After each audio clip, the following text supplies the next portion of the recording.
Baruch here at the Tikkun Elevator Kolel, and this is the Parsha of the week in the Zohar. This is Parsha's Bo. Today's the fifth day. Today is the day of Hod. The Zohar have been talking about Iyuv. First question was whether or not the Sultan can do whatever he wants, and he could torture someone for no reason. And it seemed like the ideal person to place this thought on is Iyuv. So over here with they gave a reason. So the Zohar quoted a medrash, and at least the Matak B'Davash did, which basically said that he had spoken badly against the Jews and really caused the Jews to lose all of their money, their profession, their possessions, and become enslaved in Egypt, rather than being murdered by the Egyptians, which was what they had planned. So now we come over here, and he said, but this, it says this corresponds to some of the punishment that he got. And not only that we're standing at Rosh Hashanah, and the time that the Sultan has come to really make the greatest accusations against the Jews because of the problems that we do have and that we live in this world and we're not perfect. But the HaKadosh Baruch Hu steered him to Iyuv instead, and that was the metaphor about the big sheep that was given over to the wolf in order to let the flock pass through the sea. Same thing was said at the Yam Suf, at the Sea of Reeds, when the Jews crossed, that the Satan had come and said, what's the difference between this bunch over here that you're going to kill and this bunch over here that you're going to say they're all idolaters? So HaKadosh Baruch Hu steered the Samach Mem in a different direction. Now, you have to ask a question that we come from, the idolatrous people or people that had committed idolatry. We certainly are capable of the lowest things imaginable if you just read the press. But on the other hand, that we have also the ability to be able to perform the greatest things possible that beings can do, and that is bring the presence, the real truth, the inner presence of Hashem into this world.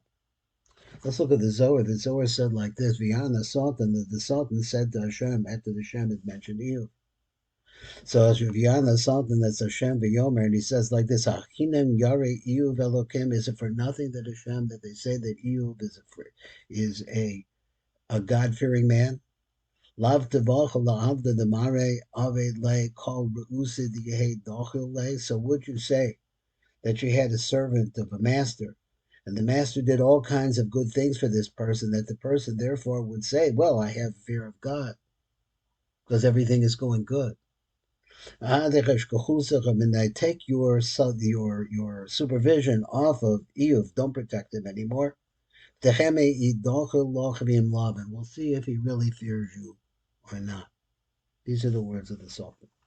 Let's go on to the next little paragraph. The Zohar says, Tochazi, B'shanta da'aku, but the time of the pain was really great. So there it's possible to give a portion of something. It doesn't explain exactly what it is, a portion, to that side that should keep occupied with it. That was the story of the sheep given to the wolves. Isparish the Basa Makula, and when he gets this other little bone, then his mind completely separates from everything else. Kagab Nadol, like in this case, Seir Rosh Chodesh. So you have the same story that you have with the male goat that is offered on Rosh Chodesh. Seir B'Yom Kippuri, also the male goat that's offered at Yom Kippur. Begin the Yisasek Bay, because what is he doing? If you read the Torah portions over here, to see what's happening is that it's getting the Samach Mem involved in other things. And he will leave the Jews alone. So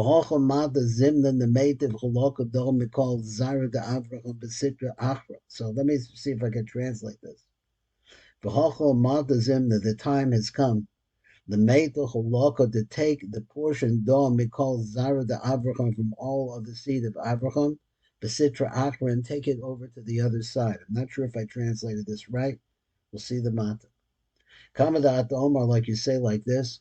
In the Yolda Milka Gam He, so that Milka was actually the sister-in-law of Abraham Avinu.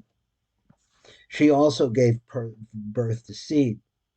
And he wants to say, as Utz Bechora, Utz is the father or progenitor of Eve, of Job. So let's see what he means, and let's see, try to get it flushed out and see what kind of help we can get from the Matuk Midrash. The Matuk Midrash says like this: Bo v'rei be'etz Sarah b'din al Yisrael. Look and see at the time of pain, the time of punishment for the Jews. That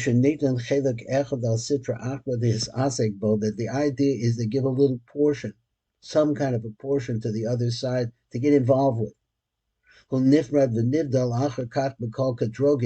if that happens and he starts munching on that bone, then he will completely forget the nivdal and separate himself after this from all of the different accusations that he had that he was going to bring against the Jews.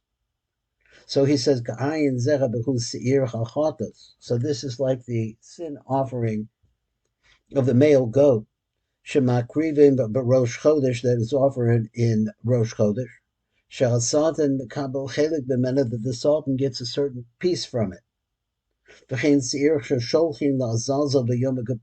the same thing is true of the male goat that is sent to a zelzel over the cliff on Yom Kippur. So that it should get involved with it. The Azab is Yisrael Begam Malcolm im Malcolm Baruch Hu, that he should abandon the Jews' place of the Jewish people. He should, in other words, the accusation and their kingdom. So he says, Vakan, Higiach Zaman Likach as Iyuv Chelik Bikol Zaro Mishpachto Shel Avraham. Now, Avraham, we are the father, the Adam is our father, and we are his descendants. So he says, Akan Higiach Zaman, now the right time has arrived. Nikach as Iyuv to take Iyuv. Chelik, he is a portion, we call Zaro Mishpachto Shel Avraham, because of he is actually descended from the family of Avraham Avinu. The Masra Leila Sitra Akra, to give him over, the Layad, the hand of the Sitra Akra, Bishvel Chelko, she before, then that would be his portion that he's going to take from the Jewish people, although this Iyuv is not Jewish. He's a descendant of Abraham's family, but not of Abraham directly. And he's going to explain as we go on that this is the portion that was supposed to be given to him when Yitzchak was supposed to be sacrificed. So where do we know that Iyuv actually was from the family of Abraham? So there's the Torah states that there are also children to your brother Nahor. So he said, "V'hainu Iyuv shu hoyim eretz Utz." That is, that Iyuv came from the land of Utz. Utz is one of the descendants of Terach. Kamasha Kasa Beresh Iyuv. This you see in the Beis Iyuv. Ish hoyim eretz Utz. There's a certain man that came from the land of Utz. Iyuv Shemo, and his name was Iyuv. Hare Iyuv koyu ben beno shel Tarach kamo Yitzchak, that he was the grandson of Tarach, just like Yitzchak, so he could be compared to Yitzchak. That's the Torah portion that we're learning for today in Parshas Bo. Thank you very much. This is Baruch Fleischman.